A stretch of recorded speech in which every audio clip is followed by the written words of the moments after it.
169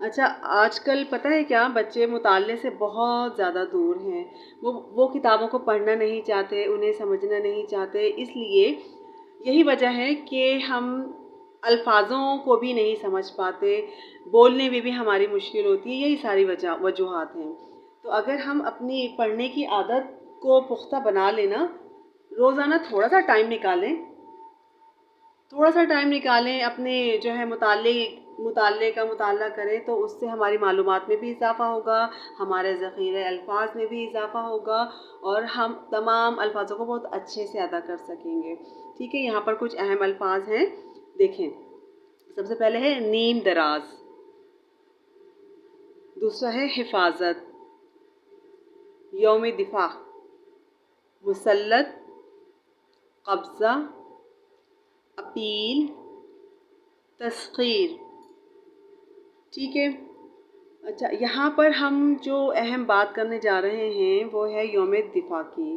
صحیح ہے، ہم یوم دفاع ہر سال 6 ستمبر کو منایا جاتا ہے، اور یہ اس کی تاریخ میں کیوں اس کی اہمیت ہے کہ 6 ستمبر 1965 کی جنگ کی یاد میں یہ منایا جاتا ہے۔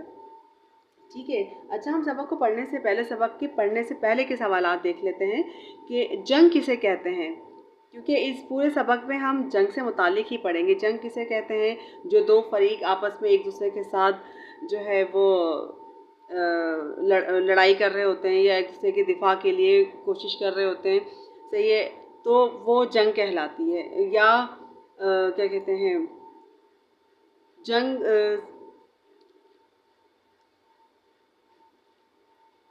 ٹھیک ہے نا۔ اب جنگ میں ہتھیار بھی استعمال ہوتے ہیں، ٹھیک ہے۔ پہلے زمانے میں جو جنگیں لڑی جاتی تھیں وہ تلواروں سے لڑی جاتی تھیں، لیکن اب چونکہ ایٹمی جو ہے نا وہ زمانہ ہے، تو اس لحاظ سے یہاں پر اب جو جنگ ہوتی ہے نا وہ بہت ہی خطرناک ہوتی ہے۔ بہرحال ابھی ہم آگے بڑھتے ہیں۔ اچھا دوسرا سوال کیا ہے کہ پاکستان کے ہمسایہ ممالک کے نام بتائیں۔ ہمسایہ مطلب کہ پڑوسی، ٹھیک ہے۔ اب جو ہمارا پاکستان کا جو حدود اربع ہے، اور ان کے آس پاس مشرق میں، مغرب میں، شمال مغرب میں کیا کہتے ہیں، یہ جو ممالک ہوتے ہیں نا، سمجھ لو وہ ہمارے ہمسائے ممالک ہیں۔ جیسے پاکستان کے آس پاس جو ممالک ہیں وہ جیسے ہے ایران ہے، افغانستان ہے، اور بھارت ہے، اور یہ کیا کہتے ہیں، سعودی عرب ہے، چین ہے، یہ پاکستان کے ہمسائے ممالک ہوتے ہیں۔ ٹھیک ہے، اچھا اب ہم اس سبق کی طرف آتے ہیں۔ ہمارے کتاب میں جو بھی سبق دیا جاتا ہے نا وہ ایک کہانی کی شکل میں دیا جاتا ہے، کیونکہ بچوں کو کہانیاں سننا اور سنانا بہت پسند ہوتا ہے۔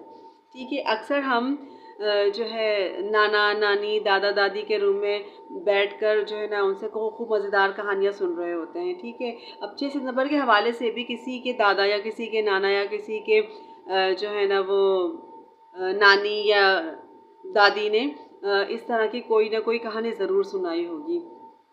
ٹھیک ہے، یہاں پر بات ہو رہی ہے احمد کی، ٹھیک ہے، جو اپنی دادا جان سے کہانی سن رہے ہیں۔ ٹھیک ہے، اچھا کیا ہے کہ احمد کی عادت تھی۔ اب ہم اس کہانی کو شروع کرتے ہیں۔ ٹھیک ہے، اچھا پڑھنے کا طریقہ کیا ہے؟ آپ کے ہاتھ میں ایک پینسل ضرور ہونی چاہیے، اور جو مشکل یہاں پر آپ کو نظر آتی جائے وہ اس کے نیچے آپ انڈر لائن کرتے جائیں۔ جو آپ کو بات سمجھ میں آ رہی ہے اس میں بالکل سیدھی ایک لائن ڈالیں، ٹھیک ہے، اور جو آپ کو تھوڑی مشکل لگ رہی ہے اس میں آپ تھوڑی سی جو ہے نا ایسے کرو والی لائن ڈالیں، اور جو آپ دیکھ رہے ہیں کہ میں ایک دفعہ دو دفعہ پڑھنے کے بعد مجھے سمجھ میں نہیں آ رہی ہے نا، تو اس کے اندر جو ہے نا وہ بہت ساری جو زگ زیگ والی ہوتی ہے نا، اس طرح کی جو ہے نا وہ لائن ڈالیں تاکہ آپ کو پتہ چلے کہ آپ کو اس میں مشکل ہو رہی ہے۔ ٹھیک ہے، اچھا چلیں۔ احمد کی عادت تھی کہ وہ رات کو سونے سے پہلے اپنے دادا جان سے کوئی نہ کوئی کہانی ضرور سنتا تھا۔ آج جب احمد دادا جان کے کمرے میں آیا تو دیکھا کہ وہ پلنگ پر نیم دراز ہیں۔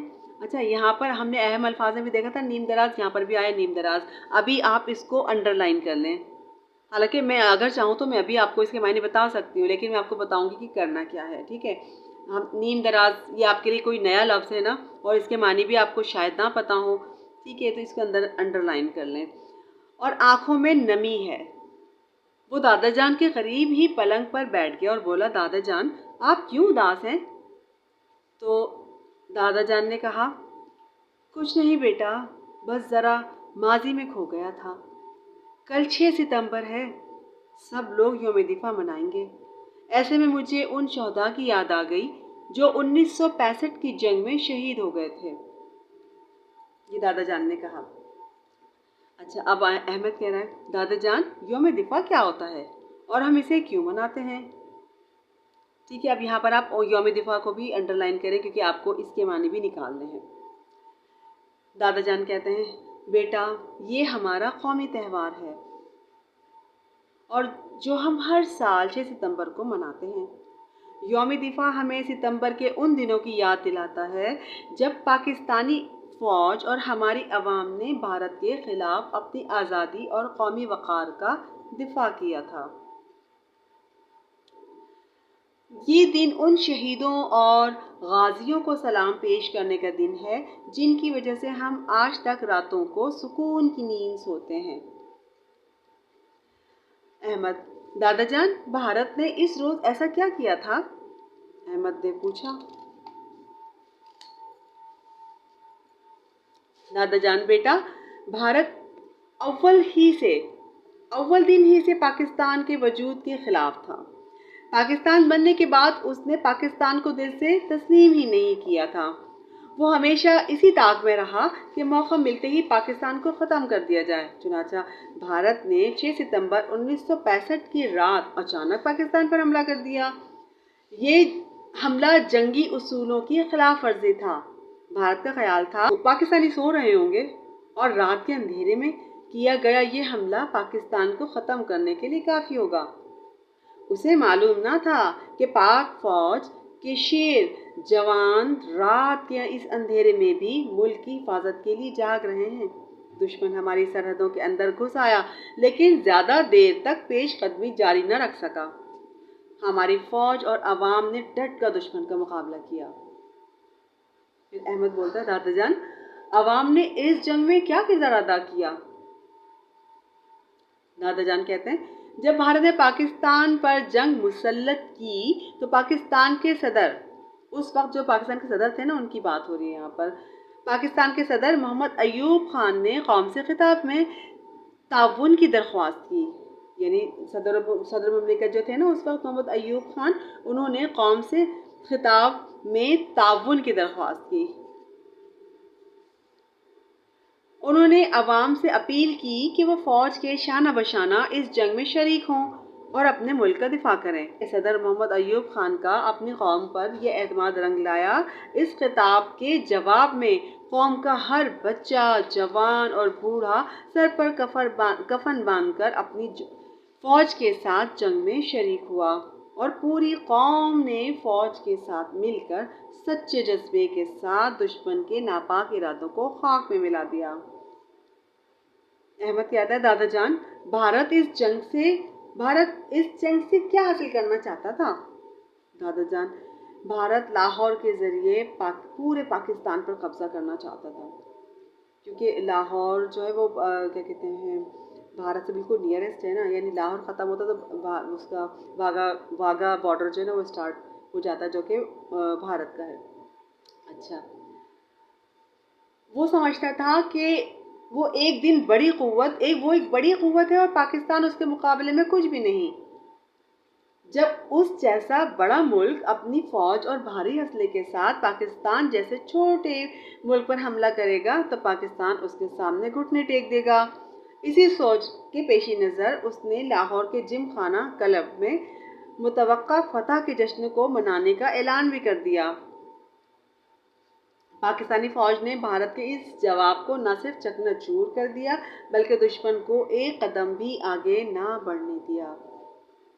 اس موقع پر واگا بارڈر کے محاذ پر میجر عزیز بھٹی شہید اور میجر شفقت بلوچ نے بہادری اور شجاعت کے ایک نئی داستان رقم کی. انہوں نے دشمن کو 5 دن تک نہر کے اس پار روکے رکھا. جب لاہور میں نتیجہ بھارت کی توقع کے خلاف نکلا تو اس نے سیالکوٹ میں چونڈا کے محاذ پر حملہ کر دیا، یعنی ادھر بات نہیں بنی تو اس نے دوسرے جو ہے نا وہ جگہ پر حملہ کر دیا۔ یہاں بھی پاک فوج نے بڑی ہمت اور بہادری کا ثبوت دیتے ہوئے دشمن کا مقابلہ کیا اور ان کے 600 ٹینک تباہ کیے۔ 17 روز یہ جنگ بھارت کو بہت مہنگی پڑی۔ 17 روزہ یہ جنگ بھارت کو بہت مہنگی پڑی۔ اس جنگ میں بھارت کے 9,500 فوجی مارے گئے اور 140 طیارے تباہ ہو گئے۔ ایسے میں بھارت مرتا کیا نہ کرتا۔ اس نے سلامتی کونسل سے جنگ بندی کی اپیل کی۔ سلامتی کونسل کی درخواست پر جنگ بندی تو ہو گئی، لیکن بھارت کو یہ مؤثر پیغام مل گیا کہ پاکستان اسلام کا ناقابل تسخیر قلعہ ہے۔ اس جنگ میں ہمارے جو فوجی شہید ہوئے، ہمیں ان کی شہادت پر فخر ہے۔ 1965 کی جنگ کے واقعات سن کر احمد کی آنکھیں بھی پرنم ہو گئیں۔ دادا جان نے اسے سینے سے لگایا اور بولے، بیٹا 1965 کی یہ جنگ ہماری فوج کی تاریخ کا ایک سنہرا باب ہے۔ اب تم ہمارا روشن مستقبل ہو اور مستقبل کے معمار بھی ہو۔ ایسی ہی داستانیں اب تمہیں رقم کرنی ہیں، اور وہاں یاد رکھنا جنگیں صرف اسلحے سے نہیں لڑی جاتی، اس کے لیے جذبے، جوش اور حکمت عملی کی ضرورت ہوتی ہے۔ اچھا، اب یہ سبق پڑھا، اس میں بہت ساری باتیں ایسی ہوں گی جو آپ کو نہیں سمجھ میں آئی ہوں گی، یقیناً اس باتوں کو سمجھیں گے بھی۔ میرا خیال ہے آج ہم اتنا ہی کرتے ہیں، اور اگلے لیکچر میں ہم اس کی تمام مشق جو ہے وہ تفصیل کے ساتھ آپ کو بتائیں گے۔ ٹھیک ہے، آج تک کے لیے اتنا ہی کافی ہے۔ انشاءاللہ اگلے ہم لیکچر میں ملتے ہیں۔ جب تک کے لیے میں آپ سے اجازت چاہتی ہوں، اور اپنا بہت زیادہ خیال رکھیے گا۔ اللہ حافظ۔